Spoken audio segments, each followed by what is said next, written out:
For an event as big as the Bite of 83 supposedly is, it sure is strange how it is never mentioned in the games. How do we even know it happened?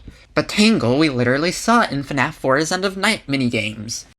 Did we? What did we see? We saw an event involving a bite taking place in 1983. We used the naming convention of the Bite of 87, a bite-related incident which is directly referenced in FNaF 1, to refer to this event as the Bite of 83. Fans have since equated the two bites despite their many differences and despite the games not doing the same. Let's examine the minigames. Obviously there's the bite, but there are also clues throughout the minigame which hint that there's more going on in the minigame than what is simply being shown to us. From the bully's eyes, to the seemingly sentient Fredbear plushie, to the toy figures, to the ending, to Scott Cough Insane in relation to FNaF 4 after it was released and analyzed by theorists, the story remains completely hidden. Hidden is an interesting word choice. Hidden, according to the Merriam-Webster dictionary, means to be out of sight or not readily apparent, concealed. Considering the minigames are the main means of storytelling in the game, hidden likely alludes to something not seen or apparent contained within them, and that what is shown is merely a concealment. What about all the references to the Bite of 83? Let's examine these references. First, there are Easter egg allusions which don't really reveal anything about the incident, aren't really connected to the incident, and whose canonicity is dubious. These are the Fredbear's Nom Nom Bits arcade game from Security Breach, and the Golden Bite Pizza from the Into the Pit game. Next, there is this voice line from the Into the Pit game. Welcome to Freddy Fazbear's Pizza, a magical place for kids and grown-ups alike, where fantasy and fun come to life. Our animatronics may be cute and friendly to look at, but remember, they are complex machines and can be dangerous. Please do not get too close to them. Please do not touch their torso, arms, or face. Please do not shove yours or anyone else's head into their mouth. Again. This greatly implies the existence of an incident involving someone shoving someone's head into an animatronic's mouth. This aligns with what the Bite of 83 is. However, I'm going to go on a limb and say the game about a time-traveling ball pit and an animatronic demon bunny from the past successfully impersonating a kid's dad in the present might not be canon to the main series games. Even if it is canon to the main series games, or if elements from the game can be applied to the main series games, the environments and events, and the elements which make them up, are likely projections of memories and emotion created and distorted via agony or ghostly influence. Thus, the accuracy and reality of such elements are dubious. Next, there is the week before, the interactive novel following Ralph, the phone guy. 4 digits. Could be a year, you think. You can't remember what year the first Freddy Fazbear's Pizza opened, or its predecessor, Fredbear's Family Diner, but one year does stick out. It was known as the Big Bite until it happened again 4 years later. Kind of like how World War I was just the Great War, until another one came along. Speaking of tragedies that could have been avoided, you punch in the numbers 1983 and the phone line crackles. Then you hear a sobbing child? There's definitely a little boy crying on the other end of the line. He's shouting, "No, let me go!" You lean forward. "Hello? Hello? Are you there? Talk to me, kid." "No, please, I don't want to." Your skin prickles. You realize you're listening to a recording. You can't help anyone. "Give you a closer look," another voice says, his voice mean and hard. You hear children's laughter and bubbly pop music, one of Fredbear's original hits. The secret ingredient is you, which you haven't heard in years. "Hey, stop that! Put him down!" a man shouts. "Get back from the stage! Do not touch the bear!" People start shouting and screaming. The music plays on. The boy cries on until crunch. You hang up the phone, but you can still hear a child crying. You twist around in your seat and see crunch. The first thing to note is the event being described closely corresponds with what we see in FNaF 4's End of Night minigames. It is an audio recording. There are no visuals. Also, it is clearly not a real recording, proven by the continued crying afterwards and the unlikelihood of someone present for the event recording it and then uploading it to the phone system. It is therefore likely the result of agony or ghostly influence which, like before with Into the Pit, makes its elements open for skepticism. This excerpt does establish Ralph knows of a major bite-related incident which happened in 1983. However, him using "it happened again" is interesting because it didn't happen again. Sure, the Bite of 83 and the Bite of 87 are both bite-related incidents involving an animatronic, but one was the result of a group of teenagers' cruel prank resulting in the death of a child, and the other, at least how Fazbear Entertainment reports it, was the result of an animatronic malfunctioning and autonomously biting an adult Fazbear employee, causing him to get a frontal lobe removal. These are not similar events in terms of causation, occurrence, or consequence. Either the events shown in FNAF 4's minigames aren't what is being referred to, or Ralph isn't knowledgeable of these events. Both options are supported by Ralph's reaction to the recording. He exhibits no recognition of the event occurring in the recording. His memory is even made a point of, with him recognizing Fredbear's song. He doesn't recognize any of the distinct elements of the event, however. So he either knew of the event, but not the specifics, or the event he was listening to was not what he was referring to before. That puts us back to where we were to begin with a major event which could just as easily never have happened, at least not how it was presented to us. What else could possibly be the case?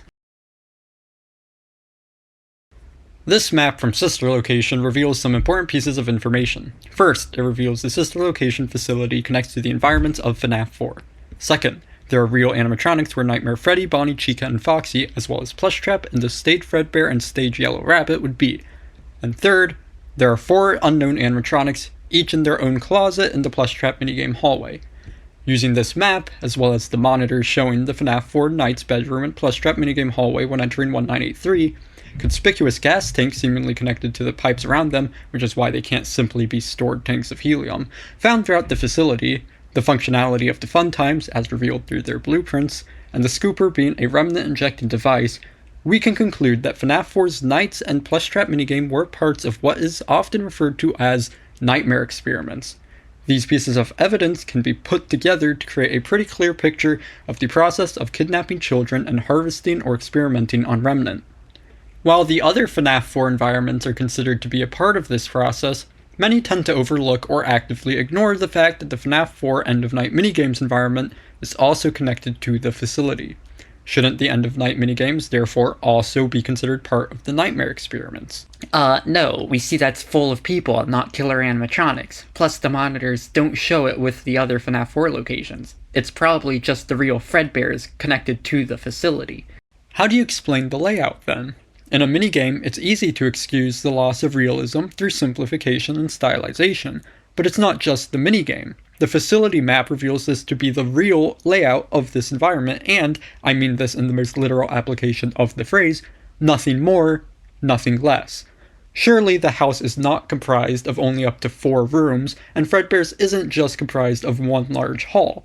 The reason the monitors don't show the End of Night minigame's location is simply because, unlike the FNAF 4 Knight's bedroom and Plushtrap hallway, it hadn't been modeled by Scott. It probably wasn't worth Scott's time to model this environment just for one secret appearance.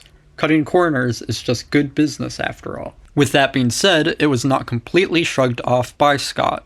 What was included in the private room, right next to the monitors in fact, is a Fredbear plushie with a device resembling a remote or walkie-talkie. Perhaps both.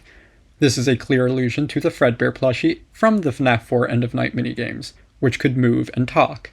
We know it moves on its own since the crying child isn't carrying it, and is asked about not having it by the Plushtrap kid. Where is your plush toy? Mine is Spring Bonnie. It is also a much easier inclusion than modeling an entire environment. Furthermore, the Fredbear plushie says, "I will put you back together," in FNAF 4 after the crying child was bit. This line has the same phrasing as what Afton apparently told Mike to do in Sister Location. "I put her back together, just like you asked me to." The Fredbear plushie is likely Afton. Therefore, the End of Night minigames, like the other FNAF 4 environments, were in some way conducted by Afton. But we saw the events in the FNAF 4 minigames in the minigames. They occurred outside and in a neighborhood, not some confined nightmare chamber. The environment is populated by real people, not killer animatronics. As alluded to before, the nightmare experiments used hallucinogenic gas. It is not unreasonable to suggest this gas could make an environment dressed as an outsider neighborhood to convincingly appear as such an environment. This could explain why, in FNAF 4, these even are minigames, whereas the Knights and Plushtrap minigame are rendered. In those environments, what is seen is mostly real, but the End of Night minigames are mostly hallucinations. The crying child is clearly distressed, even before everything in the minigames happens to him. Perhaps this is because the environment, as similar as it is to what he knows, isn't quite what he knows.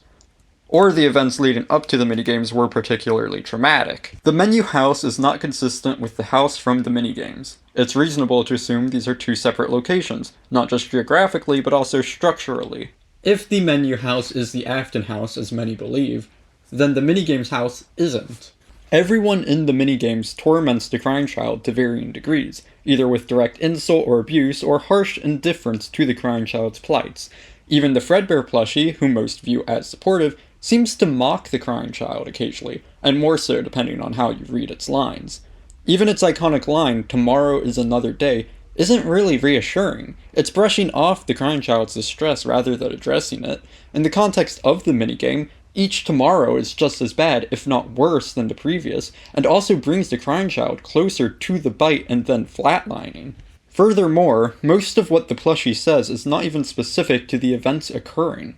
Those which are more specific are only slightly so, and can easily be the result of observing the crying child's previous reactions. As populated and lively as these minigames appear to be, there are only really 11 non-environmental entities which the crying child interacts with.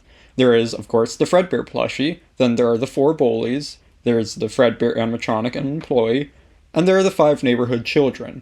Aside from the Fredbear plushie, who we established is a plushie and is controlled by Afton, each of these characters has an animatronic counterpart. The main 4, Nightmare Freddy, Bonnie, Chica, and Foxy, are the Foxy Mask Kid and the other 3 bullies. Many have identified correctly how the bullies and the nightmares share the behavior of picking up their victim, the crying child or the knight's player character respectively, over their head prior to killing them. It has commonly been suggested that the nightmares exhibit this behavior because they are reflections of the bullies in the nightmares. However, I'm operating with the idea that the nightmare animatronics are real, so this suggestion cannot be the case. Instead, the inverse can be true. The reason why the nightmares and the bullies share this behavior is because they are one and the same. The nightmares are the bullies, so they are programmed to behave this way. It's also notable that the bullies have unnatural eyes, rather than human eyes or simple mask eye holes. This would make them the 4 animatronics in the knight's bedroom location on the sister location map. Next, there is Fredbear. Nightmare Fredbear is the same Fredbear that chomps the crying child, and before that, the Fredbear employee. Nightmare Fredbear is notably absent from the knight's bedroom location on the sister location map, but the end of night minigames Fredbear is very present. This leaves the 5 neighborhood children. One of them is clearly the Freddy Mask Kid, but without his mask. He's even laughing, which is something Freddy is known for, as it's a part of his gameplay mechanics in FNaF 1. His top and bottoms are slightly different, but this can be credited to Scott's consistently inconsistent minigame character designs. Considering how unique each character is in these minigames, Scott could have made this character more distinct if it was supposed to be a different character. That brings us down to 4 end-of-night NPCs. If Plushtrap is the animatronic at the end of the Plushtrap minigame hallway on the sister location map, which is most likely the case, and the Yellow Rabbit animatronic on stage with Fredbear is an actual Yellow Rabbit animatronic, that conveniently enough leaves 4 unidentified animatronics, the 4 in the Plushtrap minigame closets. That's not all. We can confirm the identity of one of these animatronics. Notice how similar the balloon-holding kid looks to Balloon Boy? This is because he is Balloon Boy, specifically Nightmare Balloon Boy. Nightmare Balloon Boy is an animatronic introduced in FNaF 4's Halloween update, and he stands out as being the only character in that update who, according to Scott, fits into the story and can be considered canon. This is because Nightmare BB does exist, and he exists in the Nightmare experiments. He's also connected to the Plushtrap hallway, due to him taking Plushtrap's place in the Halloween update. Who are the other 3? I don't know. Perhaps they are Balloon Boy derivatives. The Toys girl is in a pose resembling Balloon Boy's in FNaF 2, and she's also surrounded by toy animatronics, like Balloon Boy in FNaF 2. Many have compared the Pigtail Girl's appearance to Circus Baby's or Elizabeth's, but she also resembles, at least in coloration, Dee Dee, with bright green eyes and wearing orange. As for the Plushtrap Kid, I don't know. Maybe they're an unknown green Balloon Boy derivative. No matter the case, there is an animatronic counterpart for the remaining NPC, being the remaining animatronic in the Plushtrap hallway. Another contender for who one of these children might be is the Plushtrap-style baby animatronic in UCN's Prize Corner. This location is based on FNaF 2's Prize Corner, so no reference to Baby or any of the fun times should be there. Where would this animatronic originate then? It resembles Baby, so likely the sister location facility, which connects to the Nightmare experiments. Its similarities to Plushtrap might mean it connects to Plushtrap, that it fulfills a similar role. Or maybe all four of them are just Biddy Babs. So, the end of night minigames are part of the Nightmare experiments. This specific chamber likely used animatronics and gas to make its subject hallucinate a twisted version of what they know, their home, their neighbors, their family, etc. The result is an environment designed to torment the subject, much like the Knights and Plushtrap minigame. However, this torment differs because rather than simply instilling terror, it fundamentally destroys the subject's concept of trust and security, thereby destroying any concept of hope. The crying child likely experienced the Nightmare experiments. This doesn't necessarily mean he is who we play as in the FNaF 4 Knights, however. But the crying child is Afton's son, as well as the spirit possessing Golden Freddy, Fredbear. How could he have been in the Nightmare experiments run by Afton if this is the case? Part 3 was originally going to be an in-depth analysis of Pizzeria Simulator and its minigames with, naturally, a heavy emphasis on Midnight Motorist. It's probably obvious what that direction would entail. When writing this, I realized this wasn't necessary. It's not that the analysis and conclusions were invalid or convoluted, but they simply were not necessary. The circumstances of the previously suggested ideas and events do not require any connection to Midnight Motorist. Let's address those previously asked questions. How could the crying child, Afton's son, be subject to the Nightmare experiments? In order for this to be the case, Afton must not have been privy to the identity of the current subject, who was the crying child. How could this be the case? First, Afton must not have been involved in the procuring of subjects, like the crying child. This is possible. As suggested before, one of the purposes of the fun times is to kidnap children for the Nightmare experiments. This doesn't require Afton in order to execute. Second, Afton must not have noticed his son's absence at home. Afton isn't a great parent. I don't think it's unreasonable to suggest he may not check in on his children each day for multiple days at a time, say a week, like seen in FNaF 4's End of Night minigames. Third, Afton must not have recognized his son when monitoring the Nightmare experiments. Most of the Nightmare chambers could function without Afton. Furthermore, the cameras we see on the private room monitors are not positioned in the most advantageous way to provide a clear view of any potential subjects. And why would they? So long as there is a subject and they are where they are supposed to be, Afton shouldn't care. The same can be assumed to be true about the End of Night chamber. It's also for this reason why Afton might not even use the monitors while conducting the experiments. If everything functioned as it was supposed to, he would have no real need to. Alternatively, what I suggested before about the monitors and the End of Night environment may be partially inaccurate. Instead, there simply may not be any cameras for that chamber. We don't see any after all. What would require Afton's intimate awareness, because it would require his presence, is the disposing of the subject after the experiments are concluded with, when the subject is either dead or dying. He would learn of the subject's identity, or at least their features. This lines up with what we see in FNaF 4's End of Night minigames. After the crying child is bit, the plushie, who previously displayed no ability to enact such a feat, vows to put the crying child back together, implying ability to do so and revealing intention to do so. Why the sudden change, and why now? It's simple. Now would be after the plushie, Afton, discovered it was his son who had been his most recent victim, and that he made a terrible error. After learning this, he would take the crying child out of the facility. The Foxy Mask Kid, Mike, and the crying child's older brother would then learn of his younger brother's fate. Foxy Mask Kid does say in FNaF 4 at the end, "Can you hear me? I don't know if you can hear me. I'm sorry." This shows he feels sorry, but this doesn't say what for. As established before, the End of Night chamber shows distorted hallucinations of what their subject already knows. The fact that the Foxy Mask Kid is the main avatar of the crying child's torment is likely the result of the real Mike being a bully towards the crying child. He could feel guilty just for this, for his mistreatment of his brother who's now dead. Alternatively, this could be about the crying child's death, implying some level of responsibility or perceived responsibility.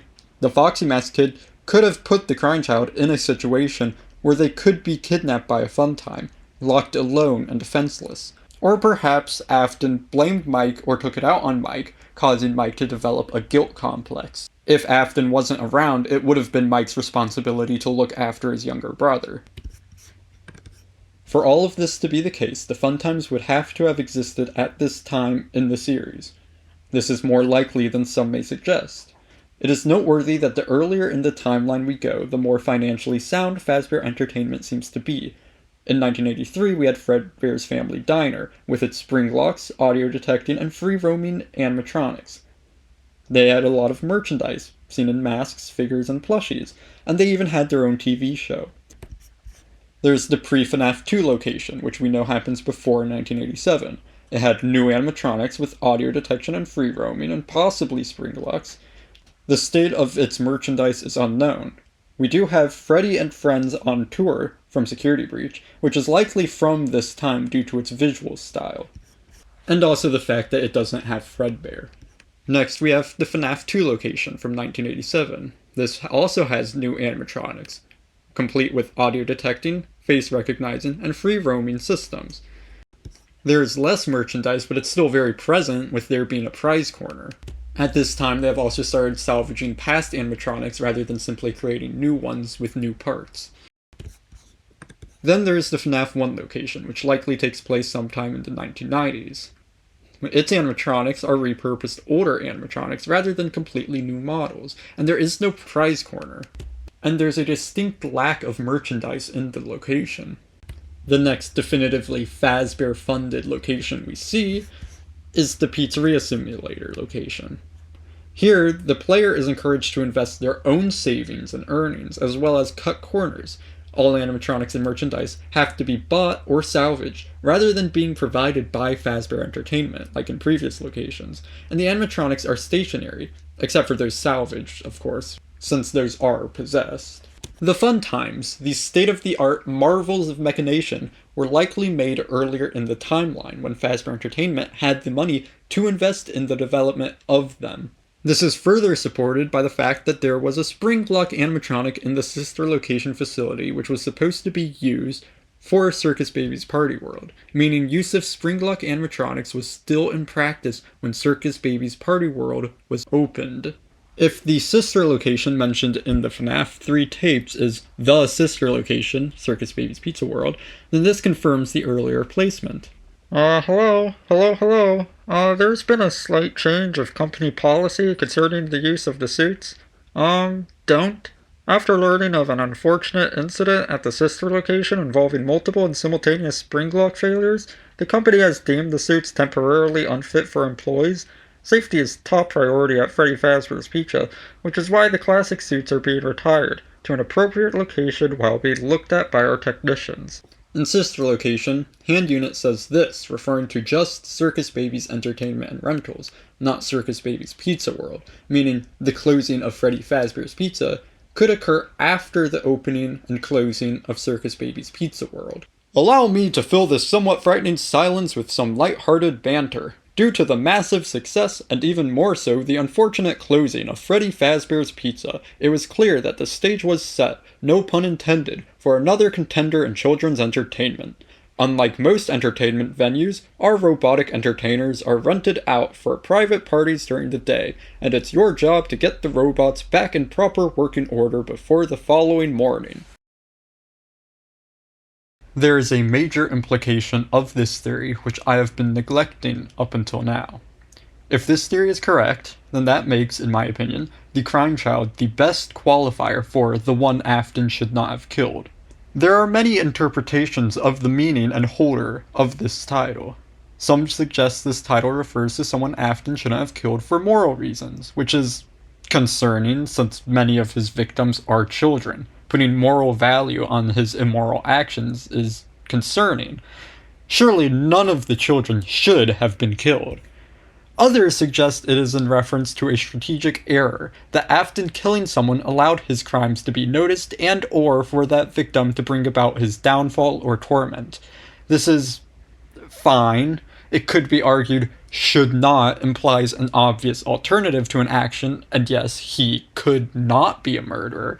But that's going back to the morality line of thought, and thus shares that line's faults, as well as go against this being a matter of who to kill, not whether or not to kill. What I am suggesting is based on the following line of reasoning. Because Afton is a murderer, he is going to murder. So there has to be a reason why he, as a murderer, shouldn't have killed the one he should not have killed. The crying child is the best qualifier because he is someone whom Afton had no intention of killing. He should not have been in this situation. He should not have been kidnapped. He should not have been a subject of the nightmare experiments. He should not have been killed. Well, wouldn't that be the same with Elizabeth? No, because Afton took measures to protect Elizabeth, and it was ultimately Elizabeth who skirted those measures and got killed. While yes, he shouldn't have made a murder robot to kill to begin with, in his mind he could easily pass the blame on to Elizabeth. And what about how the crying child possesses Fredbear? This is an interesting question because not many interpretations of the crying child's death gives a truly satisfying reason for why he possesses Fredbear. Depending on how diegetic you believe the flatlining sound is, you may believe he dies in a hospital. How does his spirit get from the hospital to Fredbear's? Did it travel there? Or did Afton maybe transport his son's corpse to Fredbear's? The same questions, and their suggested answers, can all be applied to what I have suggested. That's all. Please comment down below how wrong or unintelligent you believe I am, and how annoying my voice is. And please subscribe so that way you can do the same for any of my future theories. Thank you. Hey, Bon, where's the birth? That's right, Fazbear Entertainment has a new, special program which allows our iconic Fazbear mascots to support you during pregnancy and labor. They can even carry a child inside of them, making them more relatable to you during this time. We have partnered with hospitals across the country to ensure, after the fantasy and fun that is childbirth, the first thing your child sees is Fazbear.